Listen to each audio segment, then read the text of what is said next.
Hey there, Banditos. Welcome to the Wednesday episode of the Dollar Bin Bandits. I'm Mike Farah, and today we have another inker extraordinaire for you. One of the top veteran inkers in the business. His name is Bob Almond, and you know Bob from so many different projects at Marvel, at DC, maybe primarily known for his big run with Christopher Priest and Sal Velluto on Black Panther in the early 2000s, but again, just kind of everywhere at this point. Also, a co-founder, maybe the primary founder for the Inkwell Awards, including the Joe Sinnott Hall of Fame. So he's done a lot to bring more highlight, more spotlight to inkers and the role they play in this industry. And we love him for that. And you will see the awardees soon from the Inkwell Awards. I believe that comes out over the summer. So without further ado, this is Bob Almond. Inker Bob Almond on the program today. Bob, how you doing? I'm doing just great. Glad to be here. How are you doing? I'm doing great.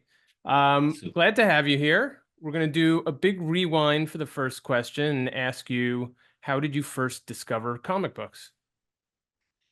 well, around 1976, probably later in the year, judging by the dates, cover dates, I was 9, and our dad came home for me and my brother, my younger brother Mike. He'd bring home. It started a tradition where he was bringing home like 3 comics a week. Might have been on a Friday. I mean, that was long before they had Wednesday comics kind of thing. Um, and I was immediately hooked. I realized very quickly that it was the Marvels that grabbed me more than the DCs. Not that I didn't enjoy some of them, but with the Marvel stuff, I was very, very excited, very inspired by the stories and the art. Very quickly realized that George Perez was the guy. He was like my Jack Kirby, if you want to, name somebody in the Bronze Age that brought that kind of power to the pencils. Um, and after a while, I was able to go down to the shop myself, and it was like a magazine store. And I was able to go later on my own to pick them up with my brother. And that was the practice for going forward, I guess, until, of course, direct sales kicked in and everybody started reserving their orders, the books.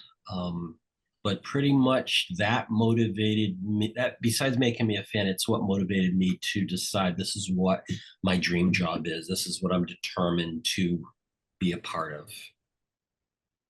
And were you a collector right off the bat in terms of keeping the I comics was around, or would they just sort of read well, copies and then move on to the even next? though as a 9, 10 year old, I mean, you're not as delicate as you realize later you should have been. Um, I was always a reader slash collector. So I always tried to keep them in the best condition I could, even if it was before we were bagging them. I mean, that was still like the early days with comic supplies. And honestly, I think then there were only the polyethylene and polypropylene bags. I don't think they even had the archival quality until the 80s. Um, so yeah, my father had these big wood boxes. He used to put in his station wagon in the back to put sand in, so he would have more pull when there was snow. We live in Massachusetts, so we're used to that weather.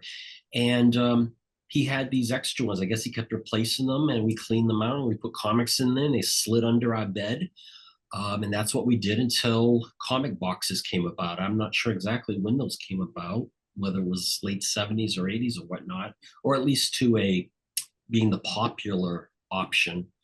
Um, and yeah, I've always tried to get, as I got older, try to get high grade books when we would go shopping. My We discovered after just a few years that in a nearby city, 15 minutes away, that they had a back issue comic shop, which was like, that was one of the early ones in that day. And so we'd go in there and we'd buy back issues. I was already hooked on Avengers as my favorite title. When I was getting it, that was the time that Perez was working on it with writer Jim Shooter for his first stint. And I was buying every back issue I could. I mean, to give you perspective, hanging on the wall was, your typical Hulk one, X-Men one, maybe Avengers one. I mean, they were priced at like $60. I picked up an Amazing Spider-Man 3 for 10. It was in probably just a good condition. It was complete, but it was worn. And I had that till about 7 years ago. And at that point, it was worth hundreds. So yeah, it's Yeah. one of the better investments I ever made. Um, but yeah, no, I mean, while there've been a couple unfortunate times where, you kind of need some extra cash, where I've had to sell some, the 6, 7 year thing, over 200 plus keys, unfortunately, Marvel and DC, but kind of striving to never do that again because it still hurts. It's very heartfelt. I know you can't bring them with you, but it's just one of those things where it was such a formative part of my childhood and life that having those very nostalgic back issues gone, especially the keys, that was a tough one. Yeah. Only another collector or comic book fan could understand that it's like losing a limb, especially your most favorite, prized possessions. I still have all Um, the Avengers though, um, there you from go. both the first three volumes, and my first issue, the one I can brag about, is signed by Stan, Jack, and Dick. So that's one that's Wow. they'll have to pull that from my dead, dying, bloody hand, I guess. That's the one I Yes. I can brag about because it's Yes. that. Definitely worth bragging about. So you mentioned already that early on when you started reading and collecting comics that you were almost immediately struck by them as a possible, career option. I mean, as much as a 9 or 10 year old can think about careers at that point. But was there a defining moment, post that time when you're really sort of honing in on it and say, like, this is what I want to do. I'm going to make it happen. Well, first off, I know most people don't think this way, but like first off, I never had any career goals until this, and I've never wavered in that. You always have you talk to kids, I want to be a doctor, I want to be a teacher, and it kind of just shifts. And I never had that. So I was focused long term, and that never changed. When I was in elementary school, I was making my own homemade comics. I found a couple of friends of like mind and interests, and we formed. I mean, we all had kind of our own thing, but we got together, formed our own group. The term I was using at the time was Torpedo Comics, which I found amusing that only about a few years ago I noticed in the previews catalog there's other Torpedo Comics in there now. So it's Oh, like really? it's like, well, okay, I'm glad somebody took that somewhere. Um, but yeah, we did that for a while into middle school. And even though we kind of went our separate ways going into towards high school, I was I was, doing them all at home, just white line paper, stapled, and I was, writing, drawing, inking, but with razor point markers. I mean, it's funny that, I had no idea what actual inking was or would be in regards to my career later. Lettering, which was atrocious because I've never excelled at handwriting. Um, and even coloring later, but we're talking like colored pencils. And I did that till about my sophomore year when I think I got on the track team. And then the following year, I got my first job, and there just wasn't enough time to, develop, hone my skills anymore independently. In high school, I mean, there was just your general art class. So, I mean, I took it, but, no one was teaching about sequential art or anything like that. Um, but I took a year off in between high school. I graduated in 1985. And I did have a college that was something I could commute to that had a notable art college by reputation. So it's funny because usually students sent in portfolios. I wasn't very good with like the proper process of things. And this was before computers. So you can't always Google and look up how things are done. But I got into art college strictly through the grades from academic subjects. So because I kind of had good grades, they let me in the art school, which is funny because like, what if I stunk? It's because everybody was showing like, oh yeah, I sent in my portfolio, I got this, I got that. It's like, I don't know, I just got in. Um, but I took that up, and again, no sequential kind of courses. This was around the time in the early 80s, maybe 81. If I remember right, the Joe Kubert School started maybe around between 76, 78, somewhere in there. So Yeah. there really weren't places offering that before them. And I believe in New York City, Manhattan was the Art and Design School. It was a high school for people that wanted that. So those were the places to go. But I mean, I couldn't afford them, couldn't travel. So I commuted to the local university, and I did that. And I was a full-time student working a full-time job, at least 40 hours. So I mean, I for about 4 years I was sleeping maybe 3 hours a night for 6 days a week, and then Mm. recharge my batteries on a Sunday with 12 hours. So it got bad. I mean, actually, at one point I was a salaried manager. I used to work in fast food as a manager, and I was putting in 50, 60 something hours in and trying to get my schoolwork done. Yeah, I couldn't do that today. I couldn't do that 20 years ago, but somehow I did it back then with a little help from like 6 packs of Mountain Dew or no dose pills and things like that. Yeah. I got it done. I mean, I did an anthology in sequential form for my senior project. I didn't get to complete it because of my limited hours. I did get an A on it, but I think it's because the professor recognized here was something that was like way beyond what he was aware about. And I don't know. I guess he took the safe route. He gave me that. But it was interesting because even before the senior year, he used to say, because I didn't always make all my projects by deadline, complete them. And he would say, well, I don't know if you're going to make it in the professional world. You're not making your deadlines. After I broke in, which we can get to, he heard, and from that point on, all of a sudden, we're getting together like 3 times a year for dinners. He's taking me out to lunch. It's like suddenly it was a pleasant surprise, like, oh, you made it. And suddenly he looks at me with new eyes, you know. Yeah. I had always been, like I said, dedicated to that goal, but reality just hit me hard in the face. I had to work. I had to do it, the hard way to get there. And so I graduated.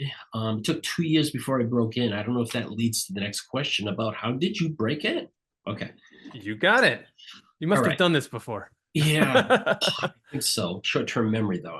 I could, maybe not. But around the time of my sophomore year in college, we had an instructor that asked us to do a paper on an artist or an illustrator that we enjoyed and work in their style.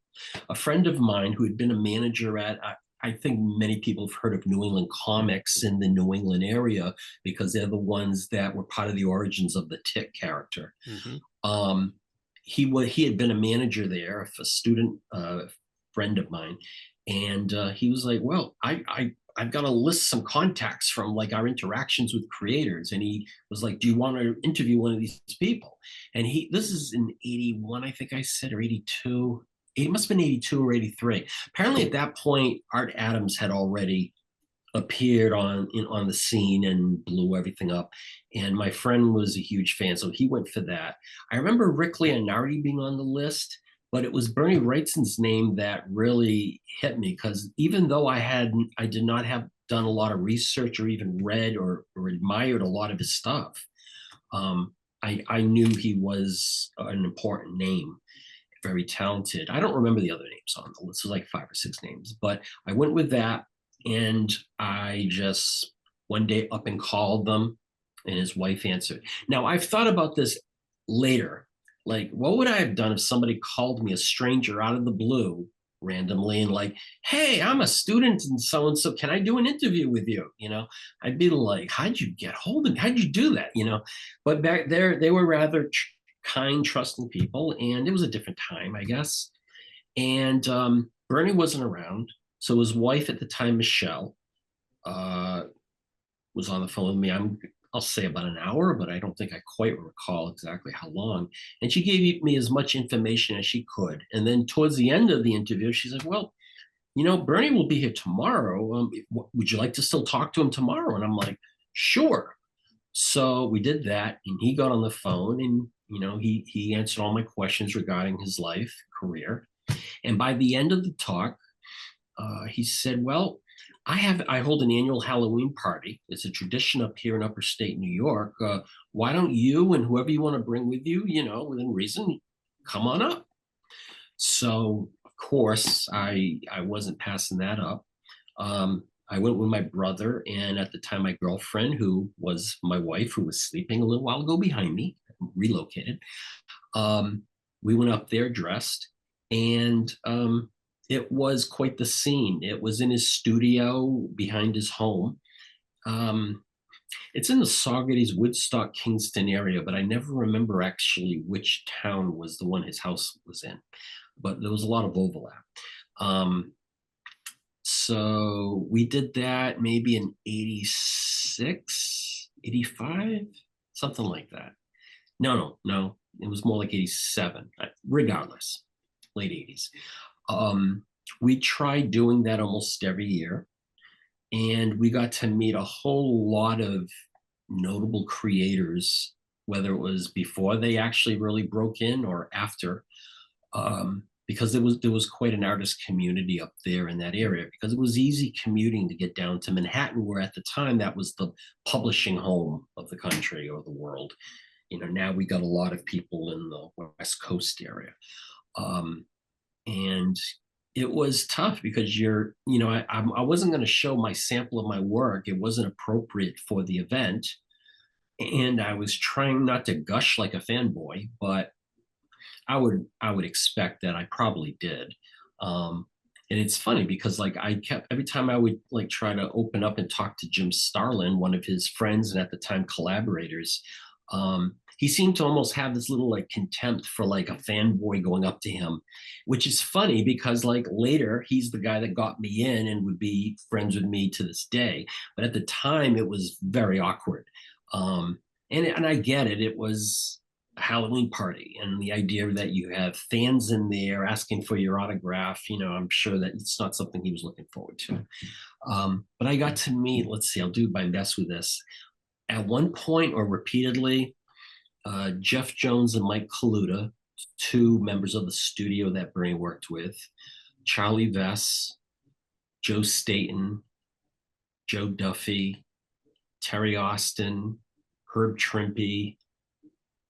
At the time, Jim was married to Dana Grazianis. They did a couple of graphic prose novels together. Yeah, I'm not gonna remember everybody. Tom Rainey was new to the scene. Um, Todd DeZago, like me, was just trying to get started. He's a writer. Um, yeah, I'm not. I don't want to hold up the program or That's anything, okay. It but sounds there like the whole was crew was there. quite a crew. And yeah, some of them I saw one time, other times, some examples were there every year. And it was just wonderful talking to them. I mean, there was other people. They were neighbors and other friends that were not in the business, but we used to have a great time there. And Bernie's studio was surrounded by all this paraphernalia. He had skeletons and skulls, and it might have been like a Millennium Falcon hanging down. He had like the arm from Chud, the horror film, hanging in on one of his bookshelves. My brother discovered his stash of his original EC comics that inspired him back in the day in the 50s, 60s. And he's like, any chance I can trade or buy these? And he's like, nope, not for sale. Fred Hembeck was a regular, and he related, because he's always been of a fan background as a cartoonist, and we used to we could go on for hours talking about books and artists and such. So we did that for a few years, and after a while, they started another event called they call them critique parties. It was something where they could rotate for location to host it. And invite neighbors or similar people that go to the Halloween parties to bring in their work. It was it was not surprisingly an excuse to eat merrily, drink merrily, and have a good time. So there'd be a nice spread, and no one was going to be there like, Bernie, this sucks. What is, no one's critiquing. It's just an excuse. But it was what allowed me to bring a portfolio along with me. So I was able to show that. Now, the interesting thing about preparing portfolios back at that time, I mean, I think whether it's that time or today, most people just think about drawing. I mean, over time, inking became much more discussed or shown with the internet and such. Back then, it was even more mysterious.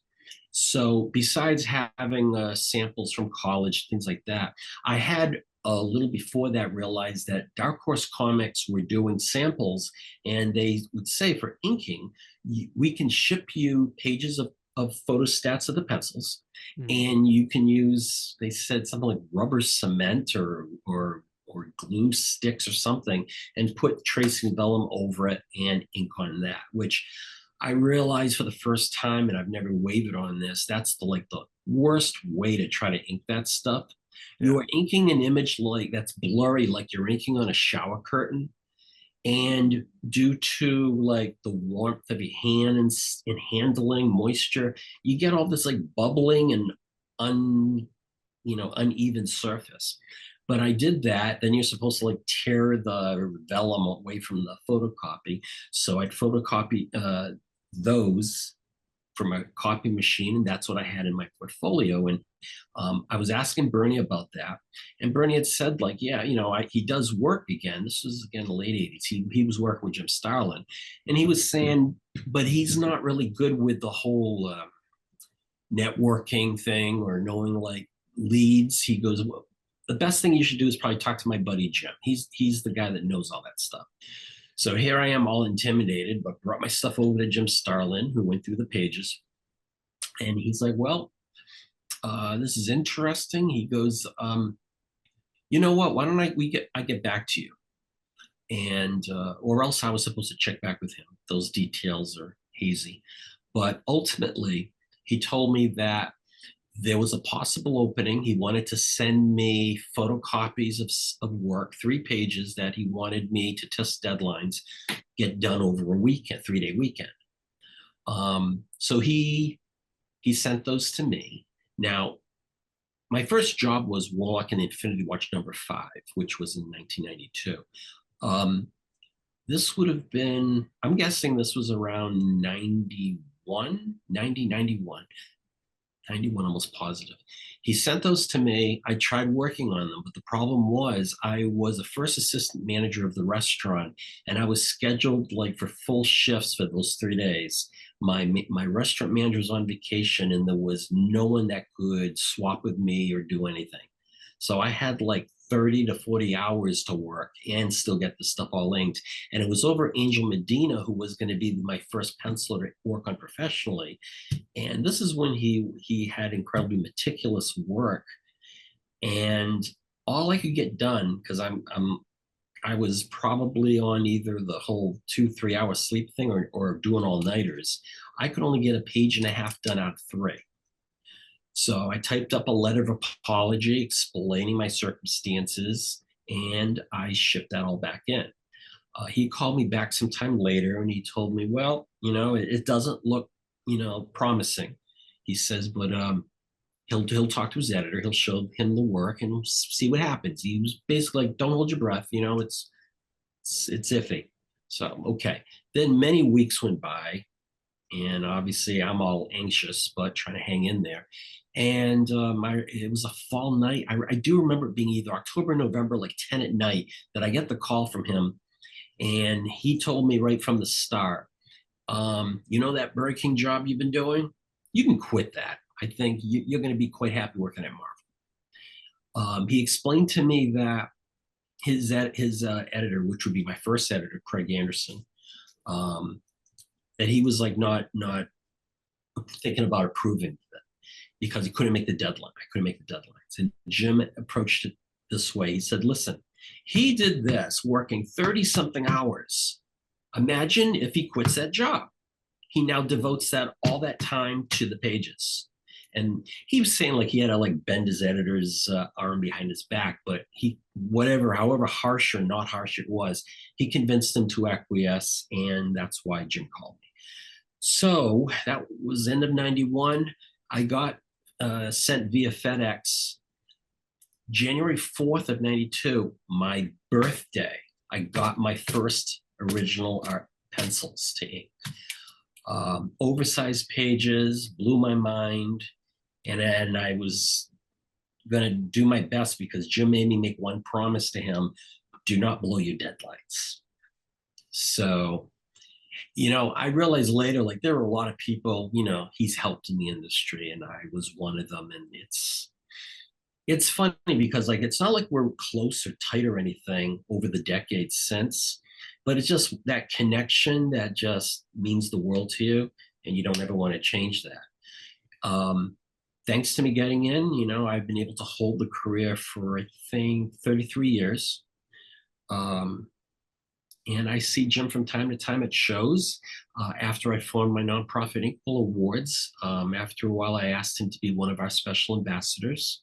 He agreed to that, and for a while there, he really helped us with fundraising, because this was around the time that the Guardians films were coming out. They were still hinting somewhat about going towards all the Thanos material, and he was being like rediscovered. When I asked him to be an ambassador, we were at Heroes Con, and I've been seeing him. He's always had people around him at tables, but before those films, it was a smaller bunch of people.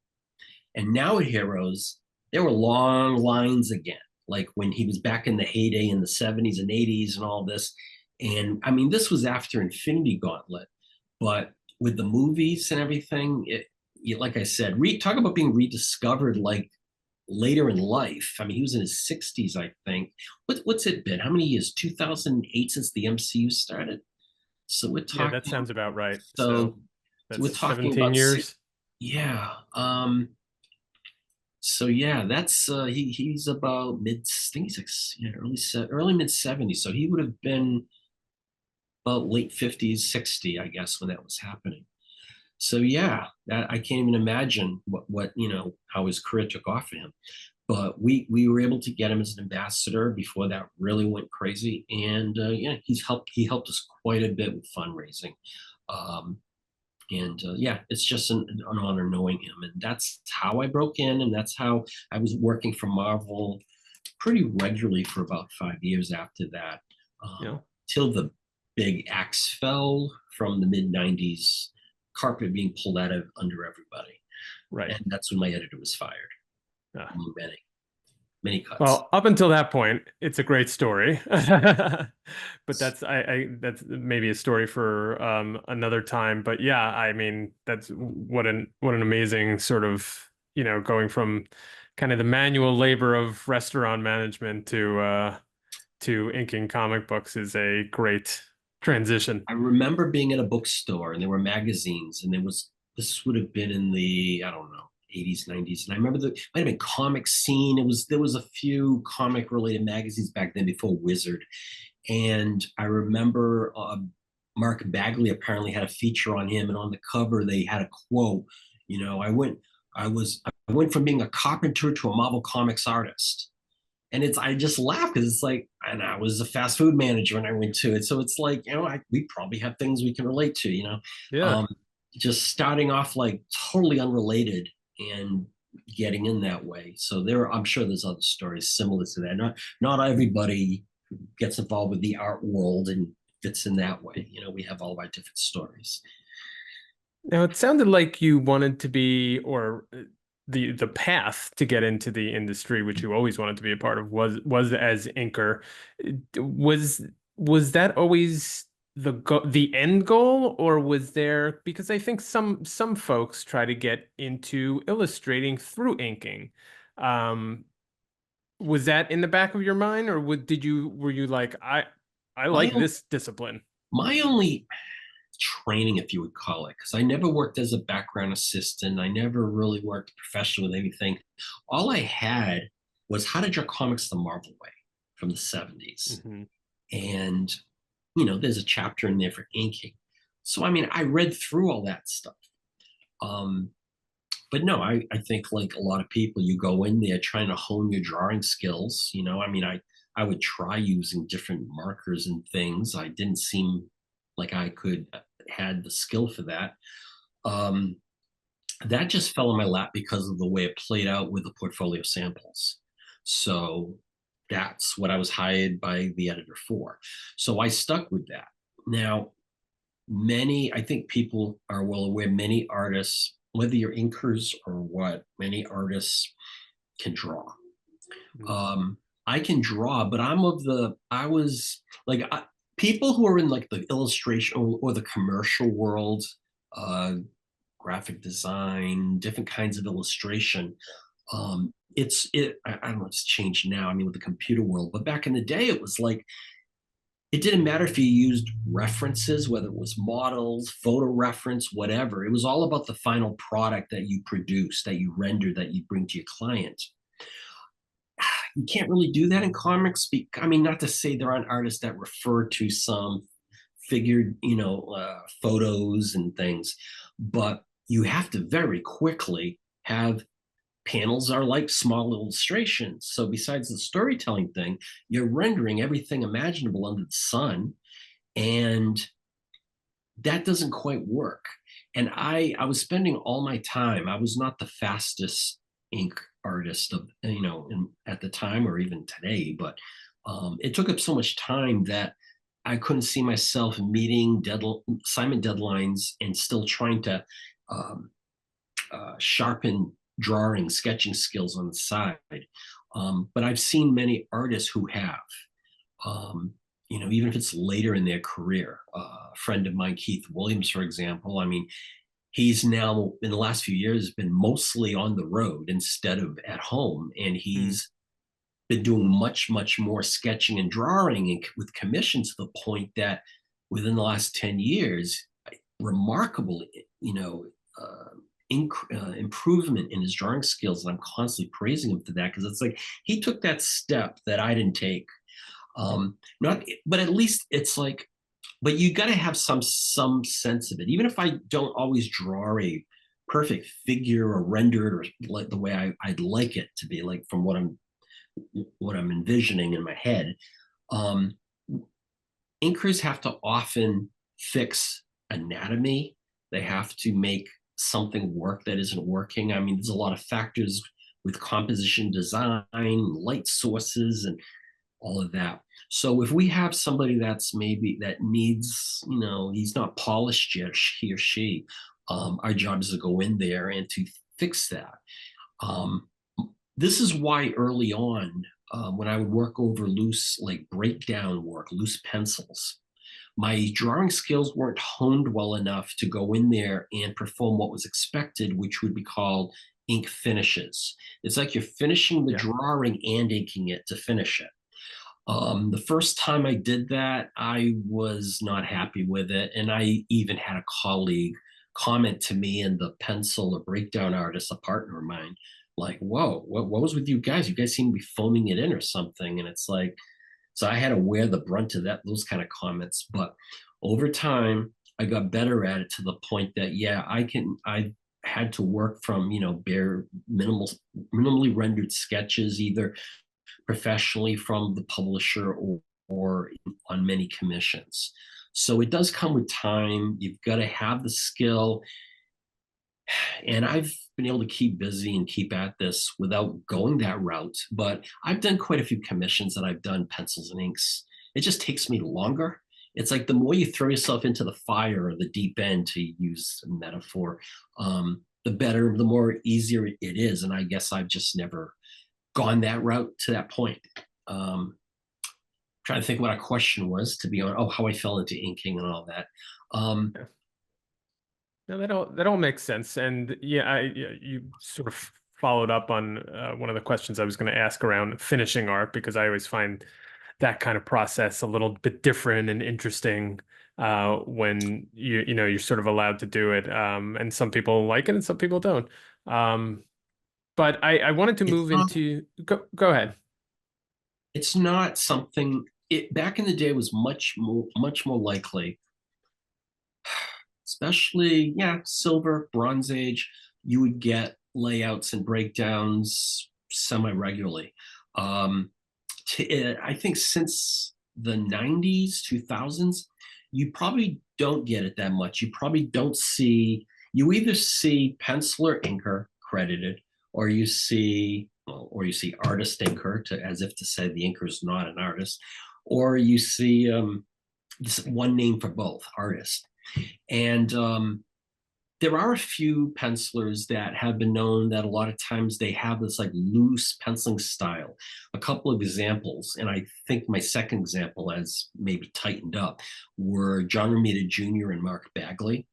I've Mhm. seen their original pencils. Mark Bagley, the information was all there. It just wasn't as polished, compared to what the inker brings in. John Romita Jr. has also the information, but it's a lot of like side pencil rendering, and that's why many of the times they got these inkers that were strong finishing artists. I know with Ramita Jr., he's gone years being inked by Al Williamson till he passed, Klaus Janson, more recently like Scott Hanna, Yeah. Tom Palmer before he passed. And that's the reason why you just don't want to throw just anybody, especially since he was one of their hot shots at Marvel in DC for a brief period. And I see Bagley more these days inking himself on stuff. So you change with the times. But yeah, something like breakdowns, layouts, you don't see it that often on professional assignments. This is true. Maybe on small press indie stuff, but I really can't speak of that. I mean, I've done my share of small press indie stuff, but it tends to usually be more tight. Yeah. I Yeah. wanted to move into the publishers themselves because you've worked at Marvel, DC, and many others, smaller and independent ones. Are there significant differences between working for the different companies, or is it really just kind of the job's a job, regardless of where you're at? Well, on a personal level, like obviously once I was hired, I made every opportunity to visit the offices possible. Hmm. Um, that's like a fantasy world going there. This is when they were at 387 Park Avenue South. That was for a long time because that was their second address, I think, after the Silver Age started at Marvel with Stan and Jack and Steve. Um, they've moved twice since, something like that. Yeah. Anyway, going to Marvel, you were like at a college campus. Okay, wear whatever you wear. So you have people in t-shirts and ripped up jeans, and they might be throwing Nerf balls around or just tomfoolery. At DC, though, professional atmosphere. Everybody's dressed more professionally, and it's quiet in there, and it has a whole different personality altogether. Um, Now, while I had visited those places, I think the only other publisher I ever visited in New York was Acclaim, which was after Jim Shooter's Valiant. Um, Others I've only known through phone or internet. Um, and yeah, everybody's a little bit different. I mean, dealing with editors at Marvel, there's a lot more going on. They're putting out more books, so there's not like a lot of time maybe to be having a social call or anything. It's kind of like, you got this coming and it's by so and so, and you'll be getting it tomorrow, and the deadline's this, and it's like, okay, some email, but you try to be low maintenance as much as possible. Um, I think the best thing about DC compared to Marvel is more DC tended to be more on top of trying to credit the talent. Um, just doing things like in the book world a little more professionally, where Marvel not quite the same. It's like I guess my ideal would be working for DC if they had the Marvel characters. That would be kind of my thing. But Marvel was fun. But this is also before 9/11. So, I mean, you could drop in any time before that. After 9/11, suddenly it's like stopping you, the security at the lobby, and,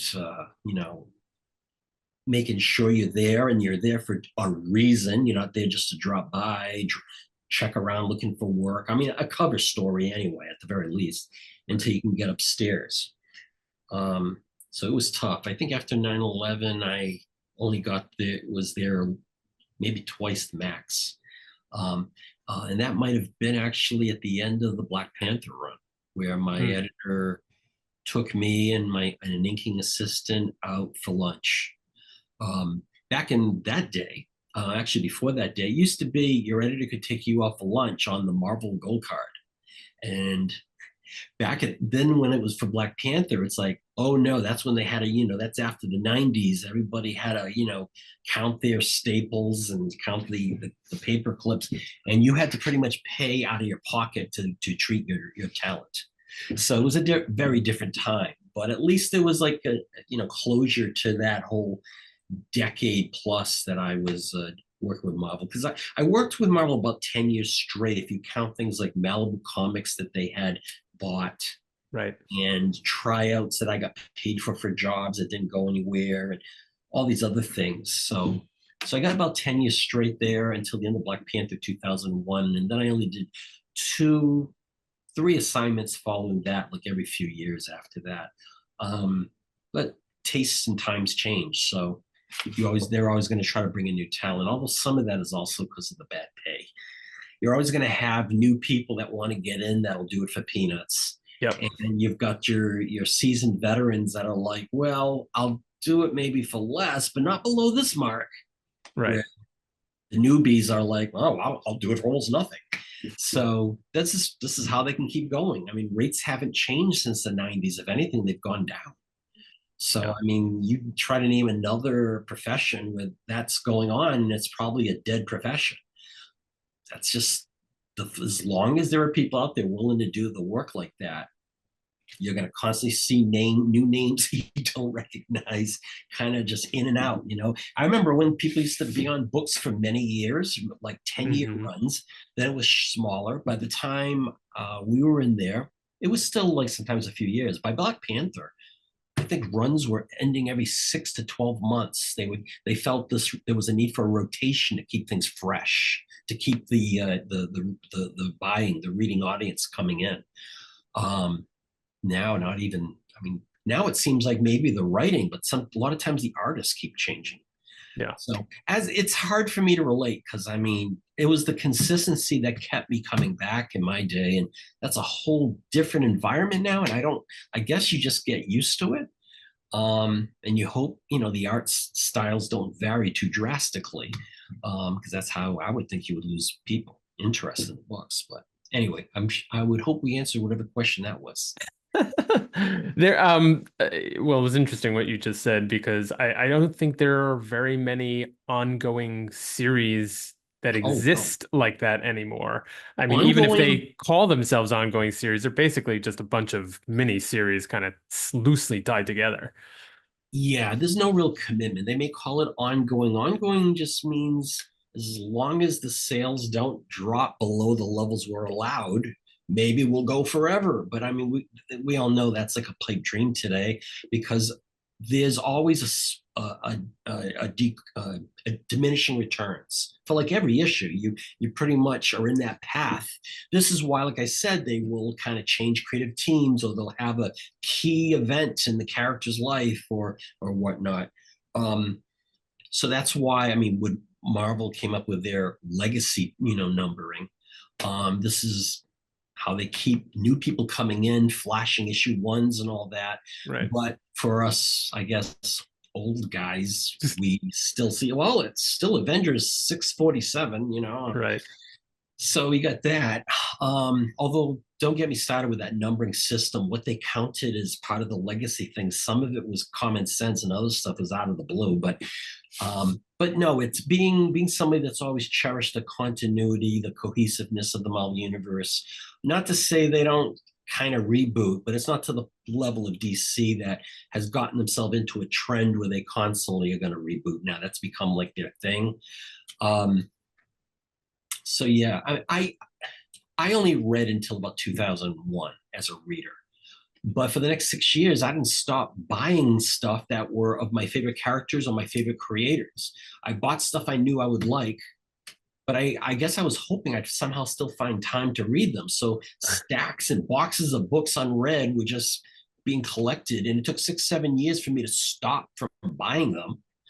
And then since then, this would be in the mid 2000s. Um, I still get some special projects, some collections, trades, hardcovers, different things. So I'm still adding, I guess, to the collection. It's a hard habit to break. It really is. You 25 years, you're a buyer, a reader, and a buyer, and then it's like kind of weaning off it as you get older. And Yeah. I would imagine there's a lot of people my age. I'm in my late 50s. I would imagine a lot of people that are kind of in that similar mode. And as of the last few years, I'm also hitting that wall where it's like, okay, I'm out of space. Now what? Yeah. Um, You're preaching to the choir. yeah. Sometimes I'll bring some extra stuff to my retailer who gives me the best discounts. And it's like, by the way, you want this? Because I need space. And Right. retailers are going to take it, of course, and they're in good shape, So yeah, I wanted to still ask, don't know what question we had. So yeah, I'll let uh, no worries. We're flowing into a different question anyway, so that was great. Let's talk about the penciler inker relationship or connection, however you want to attribute it. So you've worked extensively with like on Black Panther, which you mentioned with Sal Velluto and a number of different projects. I'm sure you've had other pencilers you've worked with multiple times. What makes those partnerships click, especially compared to, and you don't have to name anybody, ones where it's just for some reason not working? well, in the case of Sal, we were paired up in '97 at Acclaim Comics on Bloodshot. He had lost his inker. His inker I think his inker went into commercial illustration. So they needed somebody that could do his very meticulous rendered pencils. And they know that I had a dry period around the late '90s. I mean, almost everybody did, but during that dry period, my goal, like I know, like you had said before, like did you want to be a pencil? Did you want to stay with inking? My goal has basically been to remain as a creative talent in this industry. So if it meant always being an inker, I was going to be the best inker I could be. And um, brain fart. This is what we got to edit out. Where was I going with that? With Sal Velluto. Oh, I know. I had friends of mine who were still getting regular work, not a lot of them, but I actually said I would be willing to do background assisting because I had to pay the bills like everybody else. And I didn't want to I wanted to keep my foot in the door. That's where I was going. So friends of mine helped me. And in one of those jobs, it was inking over a very meticulous artist. So my assistant editor at Acclaim was aware of that. So when this series opened up for an inker, that's when he thought of me and contacted me. And when I was working on it, Sal wanted to speak to me on the phone. And he told me how, look, the last inker had been with me for a few years. I've had different inkers that have been with him, he said, for various lengths of time. And he's looking for somebody that would be there long term, somebody that he could talk with so that I could get on the same page with him, mentally, like a marriage of partners producing art.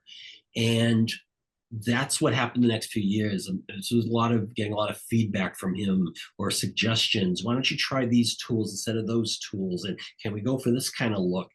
And after a few years of working that out, yeah, I mean, by the time we got to Black Panther, I think we were established, for the look. And I mean, we did 13, I think, 13 or 14 years of straight work since starting in '97. But we've been connected to this day. We still get the occasional assignments together. We still get commissions together. I've assisted him When he used to work on the Phantom for in Europe. I think that was for Panini.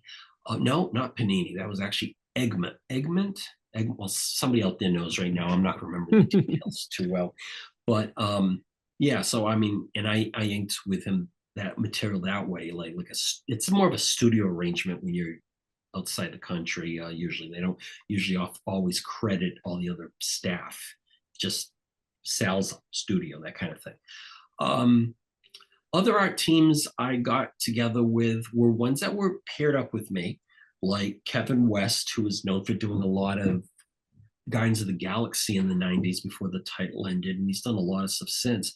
But a lot of pencils I worked with, I turned out getting their contact information and talked. I found that collaborating, communicating with my artist partner was an ideal way to really understand what they're trying to capture, what they're trying to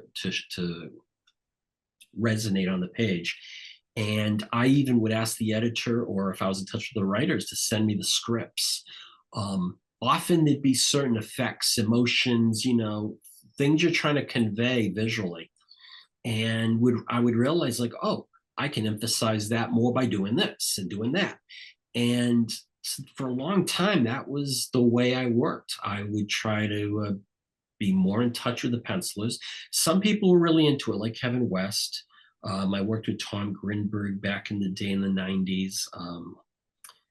He didn't do much going into the 2000s. He's more doing Frazetta style artwork today.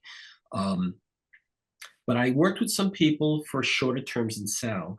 And, there were people that weren't really into being on the phone or needing to talk. They just kind of like were on that whole mindset of let's get the job done. Okay, looks good, or this doesn't look good, but let's move on to the next one. So some people lasted longer, as a partner, and some didn't. Not everybody's enjoyable. I mean, it's a job like anything else. You're not going to get along with all your coworkers, but you Yeah. try to be civil and professional, and you do your thing. Same thing when you're at shows. Oh yeah, you love everybody, but it's like, good, they didn't let me sit next to this guy. Oh, like, this guy drives me crazy. Um, so yeah, it's that world. Of course, you got to be professional and put on a good face. But Do for you, partners, yeah, I think I answered yeah. this question. Yeah, absolutely. About collaboration, and that was great. I also wonder if you have, obviously there are preferences for collaborators and coworkers, as you put it. Oh, But what about in the work itself? Do you have particular preferences for characters, for scenes or elements that you particularly, relish getting pages like? I'm just going to throw out something like horses or forest scenes or something, or things like that, yeah. or particular characters. Yeah, I get this because I know like some books will have like motorcycles and vehicles. Some people really get into that tech stuff, and I don't really myself. But I like being. I've been told that I'm very good at adapting. I'm very good diversifying, whether it's the content or the art styles, and I do take pride in that. I think that's very important as an ink artist, is to have those qualities. Um, Kind of characters, well, I'm always going to enjoy the classic Marvel characters, and if I do DC, if it's one of the classics, the icons, and that's what's going to turn me on that project. Um, for art styles, I mean, I've done every kind from minimalist work to very detailed stuff. Um, I tended to always get the meticulous, detailed artists, which it takes so long. So every once in a while, somebody will throw me something that's got very little transitional, like feathering or line work. It's more like high contrast, like a lot of blacks put in there. And that feels like a breather considering all the difficult stuff. I mean, most of today's stuff are people who just they try to draw the heck out of the details, everything. Um, Again, it's everybody doing tight pencils now. It's almost unrealistic how, unless somebody's super fast, to even be able to finish a job. You find too often inkers are in doubles, multiples, you got penciler, and you got like 14 inkers. I mean, it's crazy with how detailed that stuff is. Yeah. Um, but the question was again, what are we talking? Oh, the kind of material. Was that what it was? Yeah, what are your preferences? Like what do you like to see? Superheroes. Yeah, I do. That's been my pride and joy since I was a reader. yeah. But you know what? I've done a little bit of horror. I was raised as a kid. My father who bought us the books also raised us on horror. Not something every parent would do. So I mean, we would be in elementary school and still see some gory stuff. I mean, it didn't twist us. Although some may debate that, but that I enjoy that. I find it's very difficult. I find in a comic book though to try to capture it as successfully as you can in other formats. Um, it's just one place I Okay. think is kind of limited. I won't say it's not ever been done well, but it is hard. But I enjoy that. I mean, a job is a job. So I mean, I would do any kind of genre, almost any kind of material. Um, it's just more of a burden if it's somebody that's just not good at rendering. Maybe their faces are off, their body structure. Now it becomes more of a job because now I've really got to, make a lot of editing, which takes up a lot of time. So that's just grueling. Yeah. Um, I'd rather be focusing on like my favorite kind of pages. I think you were talking about that favorite kind of material, like things that I can really go to town with my tools. So if you got something where a lot of my early work, I mean, my editor was the Cosmic Office. That's why I worked on Warlock, and I got pages from Silver Surfer, Guardians of the Galaxy, um, Cosmic Powers, of just different cosmic books. So Yeah. I really enjoy doing starscapes, space backgrounds. Um, I mean, if I get a commission or a job now with that, I get very excited about that. It's Oh, just cool. brings me back to my roots. But I enjoy things like things with water, or maybe things with a lot of debris and smashing things up, or different textures, things where I can pull out toothbrushes and razor blades or sponges, all these different things, Yeah. and bring it to the next level. Because that's the thing. Being another artist, you want to be able to bring some of yourself to the table, and this way, I think, as I was told right from the beginning, I mean, the inker's job is to, as much as possible, enhance and improve what's already there. Now, it's not always possible because you're sometimes going to work with somebody that can draw rings around you that's just unbelievable. But in that case, it's a matter of just like what is it, what's the medical term? Do no harm. Yeah. Basically, when you get something that's way superior in their rendering, it's like, I just don't want to F this up. I don't want to ruin these pencils. And I always felt like with early guys, detail guys like Angel Medina, like I'm not, this is looking watered down, I think. And I always late, it took me years, a lot of guys that I didn't think I captured possibly well enough early on. I wanted to redeem myself. So when somebody would commission me with work by that penciler, that was my opportunity. And here it was, I get slapped out online, showing what I did, this commission of this person. It's funny because in the last 5 years, I've had more Angel Medina commissions than ever in my career, and I live for those. So I think, yeah, so material, anything I can really sink my teeth into to bring out that kind of work. But I have my certain favorite genres of material, but I try to enjoy doing almost everything. Makes sense. And one word that I've heard from other artists in terms of like diversity is textures. Like whenever they get to, add or do different kinds of textures is where, a lot of the joy comes in that kind of work. Oh yeah, absolutely. Yeah. Yeah, I mean, not everybody does that, but yeah, it's I mean, we everybody knows about it, an ink artist that's known for, like, back in the day, erasing things and backgrounds and minimalizing to make deadlines for their editor. Not a lot of people did that, but I mean, I was also trained, like, I think, in fact, I think even Jim Stalin said, you're on a tough deadline and you got a crazy ass piece of artwork that's got every freaking detail in there. Because, it's not unacceptable to minimalize it a little bit. Do what you have to do to keep the work coming. Right. The readers don't know what was originally on the page. I don't like doing it. I think most inkers don't like doing it because that's not doesn't feel fair for the penciler. They put all that time in there. Now, at the same time, though, I could argue because the writers and the pencilers tend to be the rock stars, often those are the guys that get away with being late. Then you get to us, and now it's like, you only got 1 week to do these 30 something pages. So, and then the poor darn colorist has got it way worse than us. It's all, relative. Yeah. So yeah, I don't want to water down for those reasons, but I get it. Sometimes reality just doesn't allow you the opportunity to treat it properly.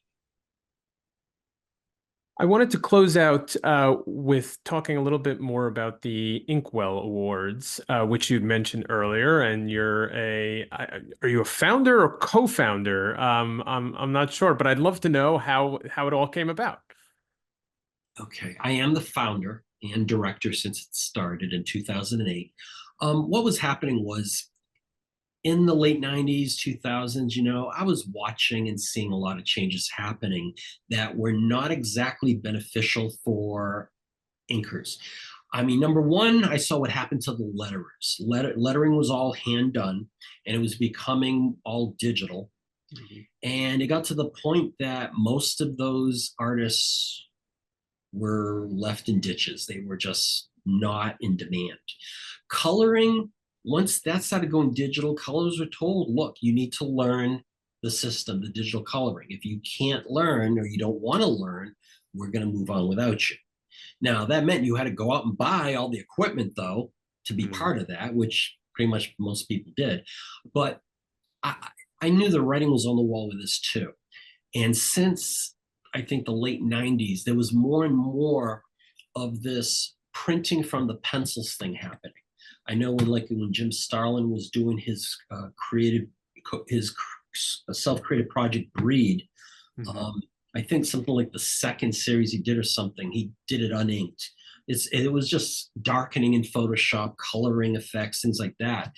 And I remember asking him, do you see this becoming universal? And he's like, well, let's just say more people gonna have, like you, Bob, may have to learn to do more drawing.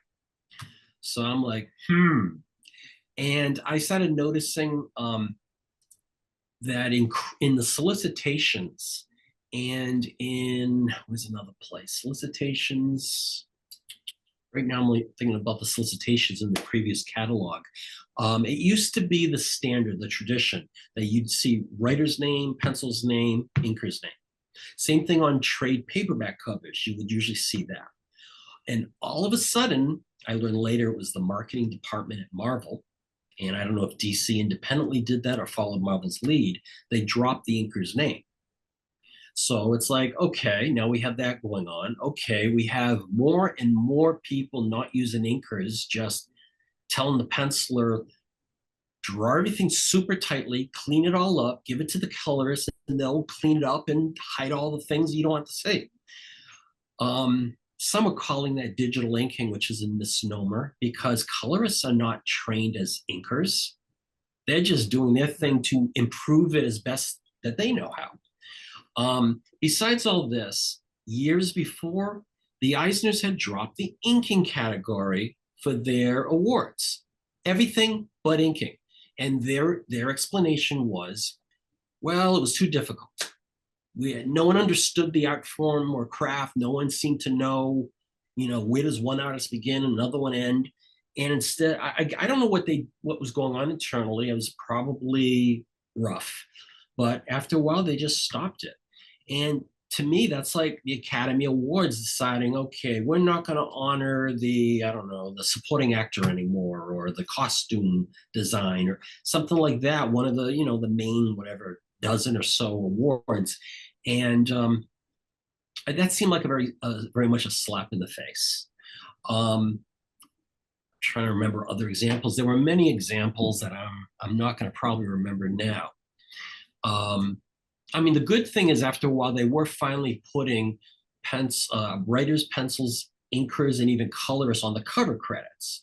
Mm-hmm. But with all these other examples, they weren't. And I tended to wonder, is it kind of like out of sight, out of mind? Is inking going away? What is going on? All I know is there's less and less leverage, jobs are shrinking, and the inkers are not as prominently involved as the other artists. So I was in a. Do you remember the Yahoo mailing lists? I don't know, but we were in I a do. Yahoo mailing list group for inkers. Bunch of us were in there. This is long before Facebook or anything like that.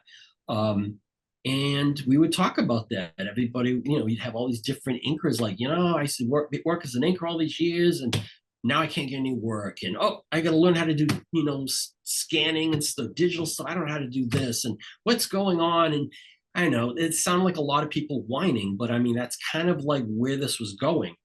And I had come up with an idea because I was writing a column for Sketch Magazine at the time, um, which I believe I called Ink Blots. Um, and I was writing inker-centric kind of articles about different inker styles or the history of inking in comic books and different things. And I threw out there one day I might have called it Inkblot Awards or Inkwell Awards, but I know the title was, for a while they're being discussed. And I came up with fake categories and discussed like, what if we had this? And this would bring more self-confidence and inspire artists. They wouldn't be left out of it because right now there's so much negativity, and we could reward the best of our art form and all this and that. And then there was talk in the group about, what about if this went beyond a concept? Why don't you make this into a group? And I'm like, I'm nobody notable. Why don't we get somebody that's notable? And the problem with getting somebody like that's a real rock star is they're in high demand. They don't have time to be organizing a nonprofit. So everyone's like, you do it, Bob, you do it. We'll help you, but you run it. No one wanted to run it. So I was the sap that said, okay, I'll do it. And it's like, wait a minute, what about this? I don't know how to do this. Oh, you can do that. You can do that. But I was able to recruit a few people from the list. I made sure I recruited a couple of artists, one of the most notable being Tim Townsend. He was part of the discussions. And I needed for credibility that I had somebody that was in high demand there, but had enough time at least to communicate with the bunch of us back and forth. And so in January of 2008, we got it started, got a website up. We moved very fast. And I think we actually had public voting by the summer, not much time, just a few months. And we just kept it going. I mean, constantly alternating committee members, team of volunteers, what's on the ballot, how we vote, what programs were initiated. I mean, I came up with the majority of stuff, but I knew enough at that point, surround myself with brilliant people and, let people not notice how, How how the sausage useless is I made. could be. Yeah. Yeah. So it's kind of, that's how I would, well, now, we've got a graphic designer and we got a proofreader and we've got somebody does, social networking and somebody works on the website. And that's what it became. You just get enough people that specialize in one, two, or three things and do that. And I keep the trains running on time.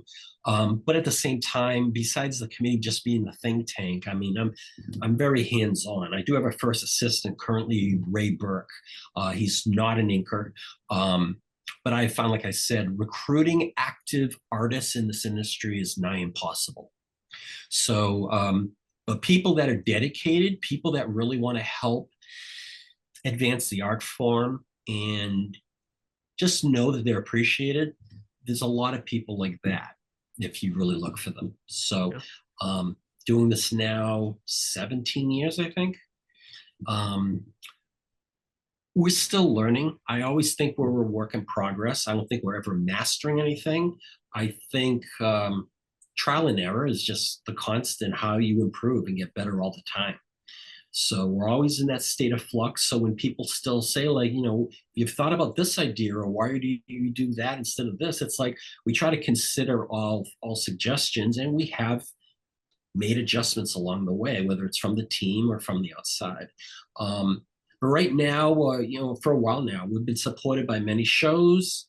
If I can plug 3 shows that have been with us consistently since before the pandemic and to this day.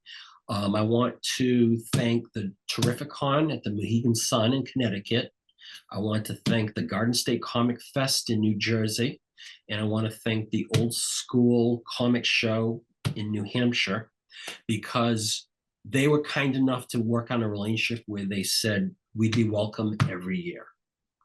That helped us through the pandemic when very few shows were running. And even if they were being overly cautious. A lot of shows went under, just like a lot of businesses did.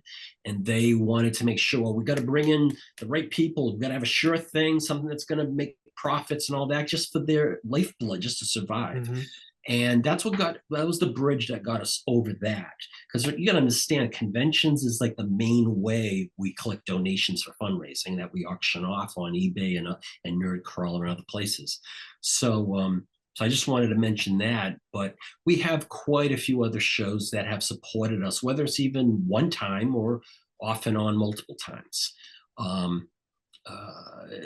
mean, yeah, we're nonprofit and people want to help charities, but some are more helpful than others. But basically, they accommodate our travel expenses, put them in the hotel, whatever, so we don't have to take that out of our meager budget. We are still, after all these years, a low tier nonprofit. I mean, we're not the hero initiative by far, and never will be. I mean, it's your mission statement. They've got this perfect mission statement that everybody agrees with. And with us, again, it's still like, oh, those bunch of inkers. What is it they do again? So we always have that uphill battle. That's why our mission statement is about the promotion and education about the art form of comic book inking, and to recognize the better artists of that art form, which is where the awards, the ceremony comes in. Now, we've been hosted 3 times now. Our first award ceremony, well, actually almost 4. Do you remember Wizard World? Wizard magazine? Oh, yeah, for sure. Wizard was going to be our first host, and then in 2009, I think it was, and then 1 week before the show in Boston, Wizard World North, I don't remember what the name actually was, but it was in Boston. And 1 week before, the vice president that was communicating with me said, "Oh, I never said that. We're not doing this." And all of a sudden, it just went kablooey, and I had to cancel all these people that were going to be brought in. Not a fan of Wizard was Shelton Drum of Heroes Con, who contacted me. Same mindsets. He's like, "Can I be a host?" Because Wizard World tried taking his show out. And he was like, "Well, look, if we share that mindset, then I'm here to help you." So for 8 years, until, let me see, 2011 to 2018, he was our host. We had a host that was going to cover more expenses and was closer driving wise. I mean, it took me 14 to 16 hours to drive to Charlotte, North Carolina, because I live in Massachusetts. But there was a show in Pennsylvania, which would have been 6 hours. So went with that, and we were at the Greater Philadelphia Comic Con. Problem is, that was a year before the pandemic, and they were one of those shows that didn't survive.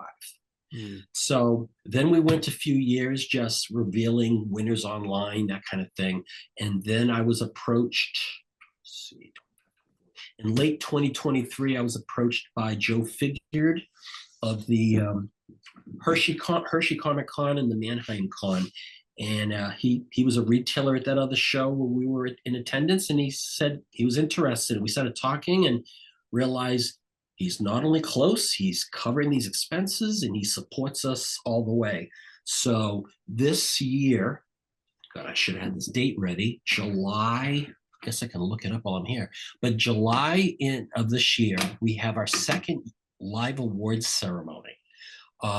We have as many of the award winners that can come in, and usually on Saturday, it's a 2-day show, I believe. We make the most of it. Hey, everybody, what did you think of that? Always love talking to inkers, always love talking to veterans. They have a lot of stories to tell. There is a lot in Bob's career to go over. As we always say, this is just the tip of the iceberg. But it's great to talk to someone who has really dedicated his life to the discipline of inking and bringing more, as I said before, spotlight, highlight to the inkers that have gone before and the inkers that are out there now, and with the Inkwell Awards. So please, pay attention to everything Bob has going on. Keep your eyes on the Inkwell Awards, and we will see you next issue.